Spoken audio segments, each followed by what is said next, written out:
ஒரு காலத்தில் நம்ம தாய் தாப்பனை நம்மளோட வேகமாக ஆக்டிவாக இருந்திருப்பாங்க. இப்போ வயசாக வயசாக சோர்வாயிருவாங்க. தயவு செய்து உங்களால் அன்பு செலுத்த முடியட்டாலும் அவங்கள அவதூறுவாக பேசாதீங்க.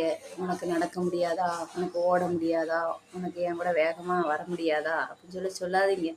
அவங்க வயசை கடந்து வந்துட்டாங்க. அவங்க முதுமை காலத்தை அடையிறாங்க. அதனால் அவளை கெட்டி பார்க்க முடியல, அவளை வச்சு மெயின்டைன் பண்ண முடியல அப்படிலாம் பேசாதீங்க.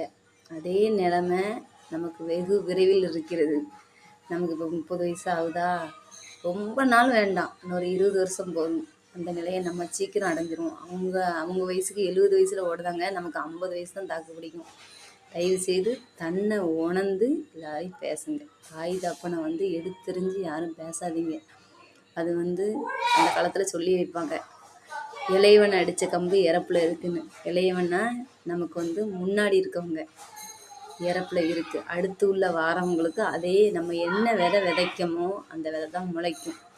பூசணிக்காயை போட்டால் பூசணிக்காய் தான் முளைக்கும், சுரைக்காய் போட்டால் சுரைக்காய் தான் முளைக்கும். அதே மாதிரி நம்ம என்ன செயல் செய்தோமோ அந்த செயல் கண்டிப்பாக நமக்கு ரிட்டனாக கிடைக்கும். அதை யாரும் மறந்துடாதீங்க.